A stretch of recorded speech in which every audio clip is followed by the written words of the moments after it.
नमस्कार। सातिर तिहाड़ी केजरीवाल ने बाहर निकलते ही एक नया शिगुफा छोड़ दिया और उनके पेड वर्कर की भांति काम करने वाले टीवी चैनल, मीडिया चैनल लग गए उसी जो उन्होंने एजेंडा सेट किया, नैरेटिव सेट किया, उस पर उन्होंने बहस छेड़ दी। और वो बहस क्या थी कि भाई मोदी किसके लिए वोट मांग रहे? मोदी तो 75 साल के बाद मुख्यमंत्री रहेंगे नहीं, क्योंकि उस पार्टी का नियम है। तो केजरीवाल पहले तो ये बताएं, ये कहाँ पे लिखा है, किस आर्टिकल में लिखा है? संविधान में तो लिखा नहीं है। भाजपा का भी जो अपना रहता है बाइलाज, उसे संविधान भी कह सकते हो अपना पार्टी का, तो उसमें भी ऐसा कहीं नहीं लिखा। तो ये कहाँ से आपको आकाशवाणी हो गई? ऐसा कोई नियम नहीं, ये व्यवस्था एक बनाई गई थी। भाई व्यवस्था तो आपने भी बनाई थी, बहुत कुछ आपने तो बहुत कुछ ऐसी बातें कही थी, लेकिन एक भी बात उसमें से लागू हुई क्या? आप तो जेल में रह के मुख्यमंत्री बने हुए थे, अब सस्पेंडेड हो तब भी आपने किसी को नियुक्त नहीं किया। तो आपको हम सरकारी नियम बता दें, आपने तो नौकरी की लेकिन एनजीओ चला के और रहमान मैगसेसे से पुरस्कार में लग गए, राष्ट्रद्रोही गतिविधियों के चक्कर में जो अक्सर मिलता है। हम आपको सरकारी नियम बता देते हैं, हम सरकारी कर्मचारी रहे हैं और सारे नियम कानून हमें मालूम है, तो आपको हम बता देते हैं और आपके समर्थकों को, साथ में जनता को। देखिए, ये जो रिटायरमेंट जैसा शब्द होता है, कई प्रकार होते हैं।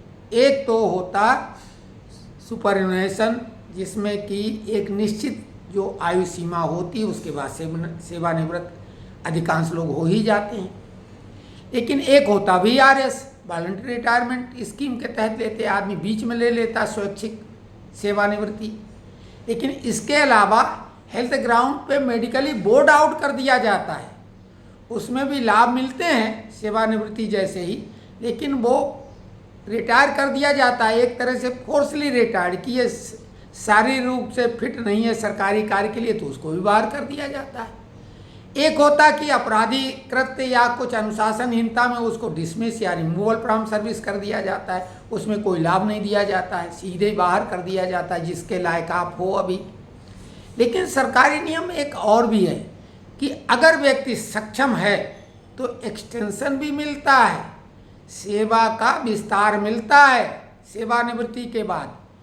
तो आप ये बताओ, अगर ये नियम है तो मोदी से बेहतर कौन हो सकता है जिसको एक्सटेंडेड किया जाए, अगर नियम होता? हालांकि राजनीति में ऐसा कोई नियम नहीं, लेकिन हम तो सरकारी नियम की बात कर रहे हैं कि अगर कोई सक्षम व्यक्ति होता, उसकी सेवा चाहिए होती हैं, बहुत उपयोगी होती, तो सेवा का विस्तार कर दिया जाता है।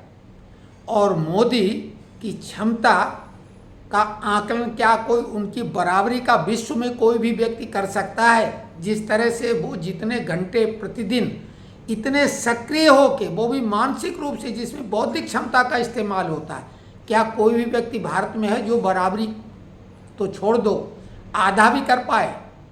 तुम तो अपने को जवान समझ रहे हो, हैं? मरने लगते हो, जेल में गए तो बोले मर जाएंगे, बचेंगे नहीं। तो आप तो मेडिकली बोर्ड आउट वाले कैंडिडेट हो। आप जैसे व्यक्ति को तो सरकारी सेवा में नौकरी से बाहर मेडिकली बोर्ड आउट किया जा सकता था, या आपको कंपेल किया जाता कि VRS ले लो, जैसे कि आपने अपनी सरकारी सेवा में भी VRS क्या उस लायक भी नहीं पहुंचे थे। आप तो नौकरी लायक नहीं थे ना, नौकरी छोड़ के भागे हो और बोलते कि वो बहुत अच्छी थी, बहुत उसमें कमाई का चांस थे। तो आप दूसरे पे उंगली उठाने के पहले खुद पे आकलन करो कि क्या आप उस सेवा के लायक हैं, क्योंकि सरकारी नियम है, अगर शारीरिक रूप से फिट नहीं व्यक्ति है तो उसे सेवा करने का अवसर नहीं मिलता है। और आपने कितनी बार स्वास्थ्य के आधार पे छुट्टियां ली हैं, इलाज कराने बाहर गए हो, और बात बात पे आपकी स्थिति ये हो जाती कि बोला अब ये मर जाएंगे, ये नहीं बचेंगे, इंसुलिन के आधार पे जिंदा हैं।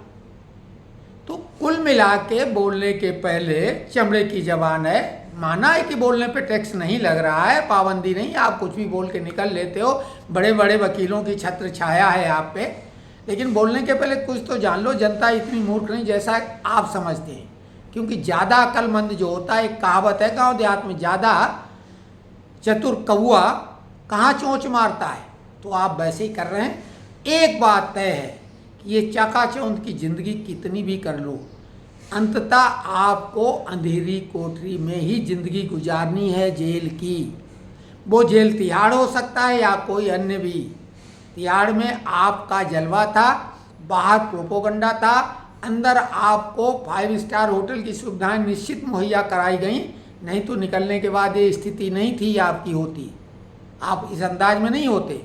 और ये अभी सभी लोग कह रहे हैं, हम क्या कहें कि इंटरिम रिलीफ के समाप्त होने के 1-2 दिन पहले आप फिर मरने की स्थिति में पहुंच जाएंगे, बोलेंगे अब ये नहीं बचेगा, बहुत गंभीर है, सीरियस हो गया, गिर पड़ा, बेहोश हो गया, चुनाव में अपनी जान लगा दी, महान बेटा था, देश को बचाने के लिए अपनी जान लगा दी, बहुत बीमार था लेकिन उसने इतना चुनाव प्रचार किया, इतनी मेहनत की देश को बचाने के लिए कि वो अब खुद बचेगा कि नहीं बचेगा, ये स्थिति आप करके वो अंतरिम रिलीफ को आगे बढ़वाना चाहेंगे। खैर ये मामला है, लेकिन आपको मेडिकली बोर्ड आउट, क्योंकि मेडिकली बोर्ड आउट कुछ लोग लेते हैं लेकिन ज़्यादातर को खुद कर दिया जाता है।